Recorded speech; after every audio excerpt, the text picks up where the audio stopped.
My wife pretended everything was fine for Christmas. Then I found out she's serving me divorce papers in January. My wife is 39 and I am 37, and she went off to her annual Christmas girl spa day this morning whilst I took our boys, 16, 14, out for a Christmas shopping trip and boys' day out. Soon after leaving, she calls me saying she forgot her credit card from a specific brand and asks if I could bring it to the spa because they have a special offer for customers using that card. Not a problem.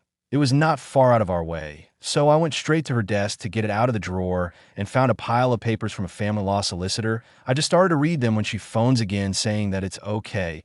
She's found it in her purse, a lie as it was in the desk, not to bother, and to enjoy my day with the boys. So, I read the papers. I don't know what I thought, but could not resist reading them. We don't keep secrets from each other. I know this was wrong, and there were her papers on her desk, and I should have kept my nose out, but it wasn't our solicitor. From what I've read, she is intending to serve divorce papers on me on the January 4th to ask me to move out of the family home and want sole custody of the boys. Since then, I've opened her email and iMessage account, and she's been planning this for months.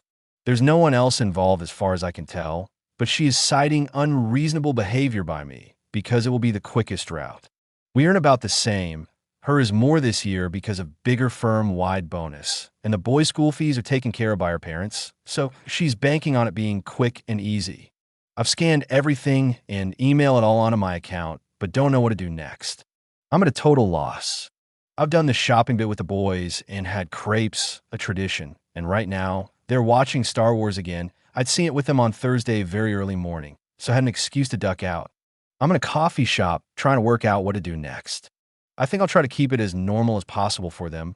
We have a load of things we do today, so we'll continue with all of that, but really don't know what to say to my wife when we get home. My instinct is to say nothing, act calm, and wait till I've seen a solicitor on Monday, but I'm not sure I can keep it up that long. Or I could get my mom to call, and I could head up to her, which would take me out of the house for the rest of the weekend. Christmas is F. Best comments. Don't think you can fix your marriage, but I just wanted to say, don't move out of the family home. It's your home too. You don't want to be moving away. Once you go, she could get an occupation order that stops you ever coming back to it. But of course, you will have to keep paying the mortgage. Your kids will see you as the one who left, regardless of who initiated the divorce. So, if she's that uncomfortable, she can go. She's had plenty of time to look for somewhere. I've got no intentions of leaving. It's my effing house, and I designed it, and I built it. She can piss off and use the flat in town where she spends most of the week anyway. Effing love your attitude. I just want you to know that.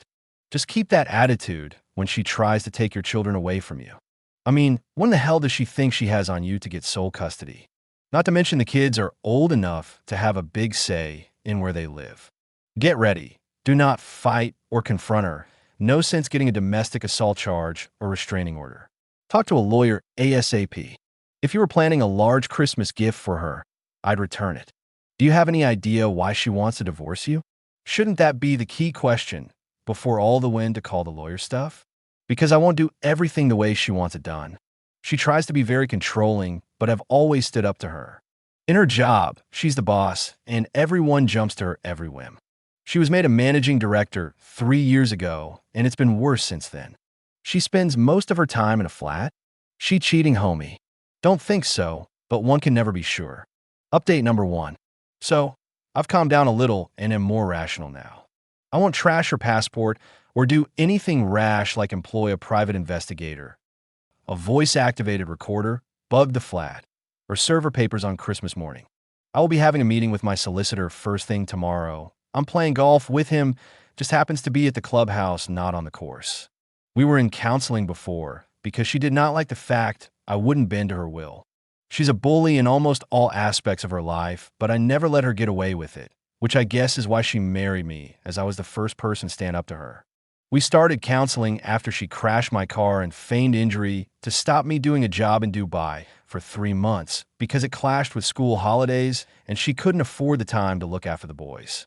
The flat is because she works in a high-stress, long-hours job in corporate law, where getting back to Dorset is nigh on impossible.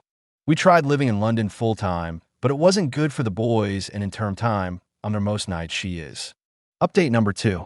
Met with solicitor this morning. plus his team. Having read through her papers, he thought it was serious enough to bring in some specialist help. Basically, she's going to try to ambush me on everything and expects to win, her words in an email she sent, because she's so well prepared. It's her style and feel to them like it's been planned, like hostile takeover. Their advice is to do nothing outwardly, but get totally prepared for the moment she makes her move. Have papers ready to give to her, and simultaneously sent to her solicitors as soon as she tells me about the house and the full custody. Because the flat is worth more than the house, she needs to establish sole custody to be able to get the house to provide stability for the boys. Well, that's not going to happen. Update number 3. So, for me, it's now time to hunker down, enjoy Christmas with the boys, then head of skiing knowing that everything is being done in the UK that can be ready for when she drops the D-bomb and then realizes I'm already in a bunker miles away, if that isn't too much of a mixed metaphor. Update number 4, 16 days later. So, Christmas came and went. Everything was normal apart from her father being extra snarky about everything and the two of them getting very drunk and plotting together on Christmas Eve.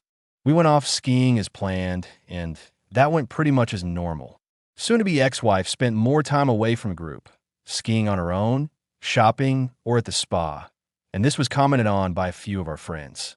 The elder of our boys noticed something was different between us and asked about it. Soon-to-be ex-wife put it down to how January was going to be a very big month. Cut to Sunday brunch. Her parents were around as normal, plus my brother and wife. We had all been to church together. Soon-to-be ex-wife and her father disappeared off into the office when we got back as I prepared food with the boys and her mother. We sat down, and after about 10 minutes of silence from soon-to-be ex-wife, she said she has something to say to us all. In front of the boys, and without speaking to me first, she announced that we no longer loved each other. We had tried to resolve the issues, but I was unwilling to compromise, and that we had decided to get divorced and that I would be moving out after the boys had returned to school. She then went into a spiel with the boys about how it was nothing to do with them, how she loved them just as much as she always has, and that Mummy and Daddy had been drifting apart for years, and that now was the right time to divorce for her. I sat silently and tried my hardest not to react. I wanted to throw everything on the table at her, including all the knives, but didn't. The only thing I did was to hold my youngest son's hand. Once she had finished, I calmly suggested that perhaps the boys would like to go into the den with my brother and their grandparents while I spoke to Mom alone. I then started to get up and go to the office to get out the papers pack that my lawyer had prepared. Her father then shouted at me that I was a coward walking away and I should face my wife like a man. I tried my hardest to be civil, but ended up telling him to F off out of my house. Insults were traded as he just wouldn't back down, saying that I was a lousy husband, a terrible father, and crap businessman. Basically, the scum of the earth who only was allowed to marry his daughter because I got her pregnant and he didn't want to have a bastard in his family. He said I just dragged her down and was ruining her career in life. She just stood behind him crying. I was boiling by this point, so told them that I had known about their little plan for a while, had already had divorce papers drawn up on my terms, and they were in for a rude awakening if they thought I was going just to roll over and give in to everything they demanded. Though it probably came out laden with expletives. The situation then got really nasty with soon-to-be ex-wife in tears and shouting about how I was upsetting the boys and that I should just leave now, her father shouting obscenities about me and my family, and her mother just in tears telling me just to leave and let them sort it out. I wouldn't leave, and her father got really angry, then punched me in the face, knocking me down. My brother got between us, and his wife called the police. The boys also got involved and pulled her father off me, but not before he'd kicked me a couple of times. I'm not small, but the punch and kicks really knocked me about. The only thing I can say is that I didn't hit back at all. Once he realized I wasn't going to fight back, he retreated with his daughter into her office. I went into the lounge and with my brother comforted the boys who were distraught. When the police and then paramedics arrived, my brother, who is a police officer himself, talked to them.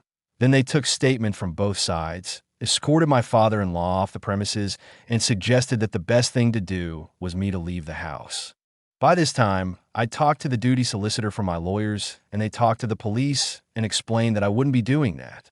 I went off to the hospital to get my injuries, broken nose and cracked rib, sorted, and when I came back, about 7 p.m., my wife had left for London and her mother and my sister-in-law were with the boys. They were pretty upset, but mostly about the fight, not us splitting up. Both of them wanted daisies this week and commute to school, so I could talk to them properly when they're back tonight. They were both really quiet this morning, and my sister-in-law drove them to school. She teaches there. I didn't really sleep much, so went back to bed after the boys had gone and woke to a tense email from my soon-to-be ex-wife giving a list of demands that she would have given me the day before if I'd been more reasonable, and complaining that my solicitors had already contacted her before we had a chance to talk about what she wanted. So, divorce is happening, and I join the many people that are starting the new year newly single. Best comments. Well, sounds like this divorce is the best thing that you could get. Don't hesitate to press charges all around. See if she can be cited as an accessory to the assault. It'll help with custody. Even her abusive father can be cited as a reason why she is an unfit mother. Good luck. If things had gone according to her plan, she would have dropped the bomb on him and pushed him to get violent, even using her dad as an aggressor to provoke a reaction. Then, she could have called the cops or used that outburst as ammo for a custody grab. She would have come across as the calm, responsible parent, just having the divorce talk, while Opie would look like an angry, unstable man losing control. If he'd been completely blindsided like she intended, it probably would have worked. He most likely would have freaked out. Exactly. They plot fail, and if she was relying on her parents to be able to care for the boys during holidays when she is working, that's not going to happen now, as the father is proven to be violent. He really stuffed her sole custody run.